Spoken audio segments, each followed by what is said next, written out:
नमस्ते साथियों। हमारा समाज हमारी जिम्मेदारी।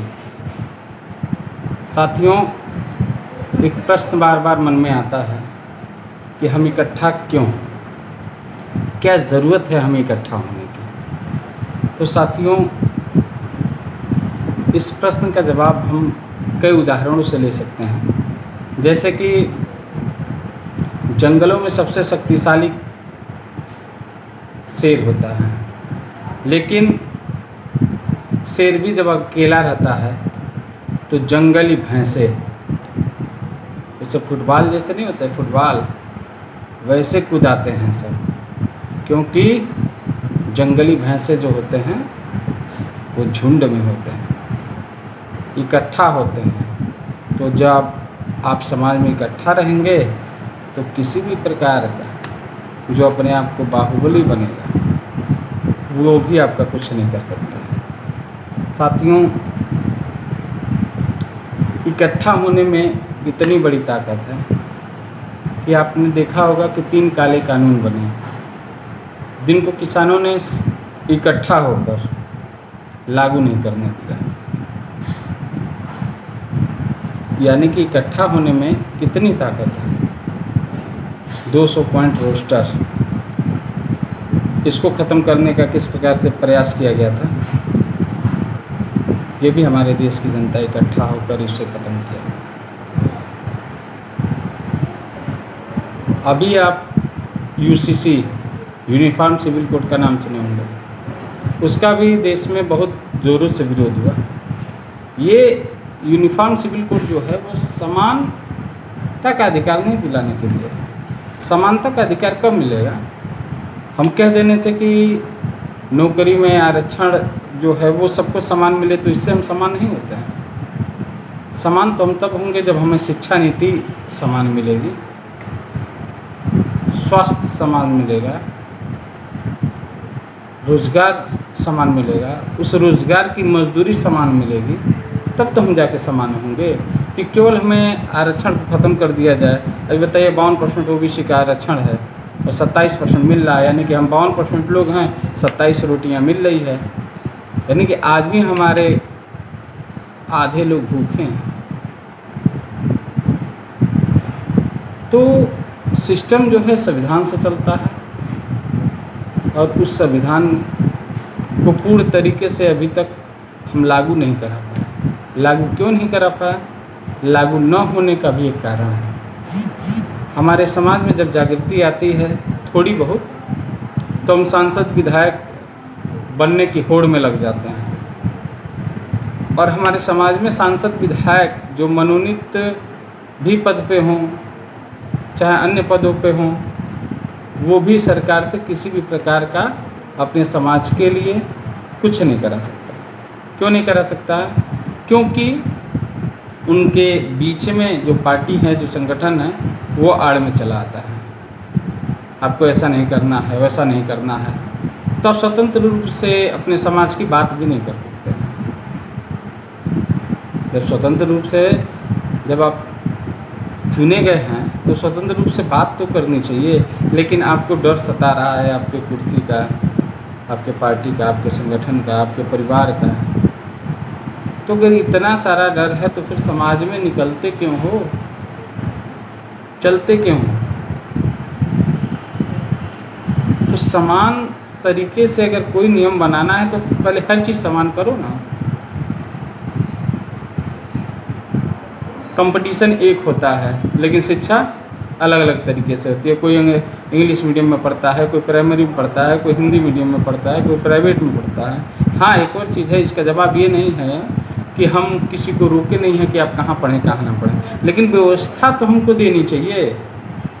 वो व्यवस्था जब रहेगी, जब देश आज़ादी की बात आई थी तो वहाँ क्या एग्रीमेंट हुआ था, क्या किन बातों पे बहस हुई थी कि हमारे देश में शिक्षा, स्वास्थ्य, घर, रोजगार, ये सारी चीज़ें क्या हैं, आपको मुहैया कराई जाएंगी, फ्री में हो, चाहे उस सिस्टम को देखते हुए हो, जिस प्रकार से हो, तो क्यों नहीं होती है।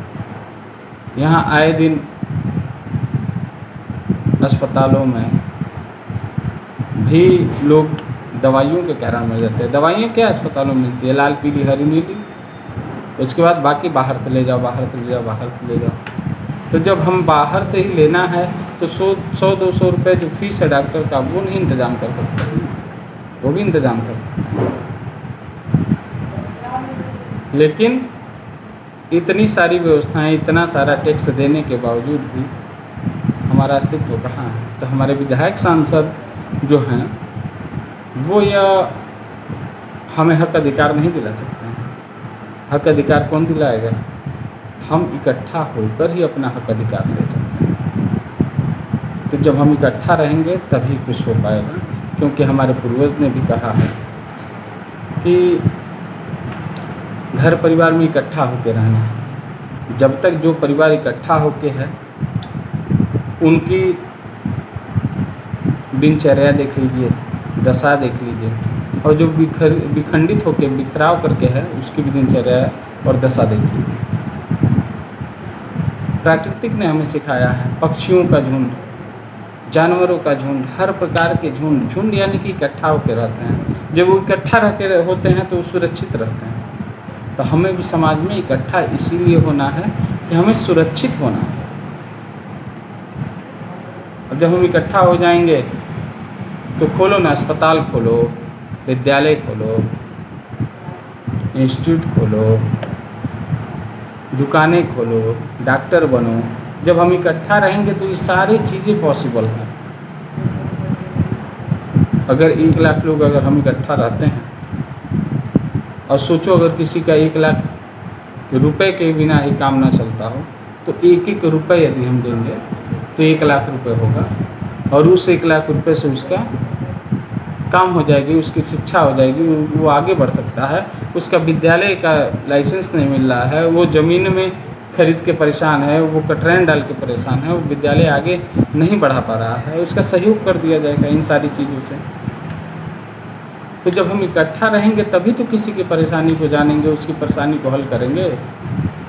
तो फिर हम तो घर बैठ जाते हैं, समाज से क्या मिलेगा। और हमारे जो सरकारी नौकरी करने वाले लोग हैं समाज के, वो ये सोचते हैं कि नौकरी मिल गई है, अब हमें समाज से क्या करना है। लेकिन जब वो रिटायर होते हैं, जब उनके बेटे बेटियों की शादी की आवश्यकता होती है, तब उन्हें याद आता है अरे हमारा समाज भी रहना चाहिए। और जब तक वो पद पे रहते हैं तब तक समाज कहाँ है, इससे कोई मतलब नहीं है। तो मैं आप लोगों से विनम्र निवेदन करूँगा कि पहले इकट्ठा होइए। संगठन पार्टी बाद में बना लिया जाएगा, बाद में ज्वाइन कर लिया जाएगा, बाद में हम अन्य किसी भी पार्टी को ज्वाइन करके उसका ईमानदारी से गुलामी कर लिया जाएगा। लेकिन पहले इकट्ठा होने का ढंग, सहूर, सिस्टम समझिए। जब हम इकट्ठा हो जाएंगे तो सारा काम हो जाएगा, कुछ बाकी नहीं रहेगा। जब हम इकट्ठा रहेंगे तो कोई भी सरकार, कोई भी सिस्टम हमारी बात सुनने के लिए भी तैयार होगी। आप अकेले जाइए जिला अधिकारी के पास, वो आपको किस प्रकार से बिहेवियर करता है, और आप 1000 लोगों के साथ जाइए, अब खुद समझ जाएंगे कि इकट्ठा होने में अंतर क्या है। तो साथियों, हमारा समाज है, तो हमारा समाज है तो हमारी जिम्मेदारी बनती है, तो हमारा समाज हमारी जिम्मेदारी। तो जब तक जोड़ेंगे नहीं तब तक छोड़ेंगे नहीं।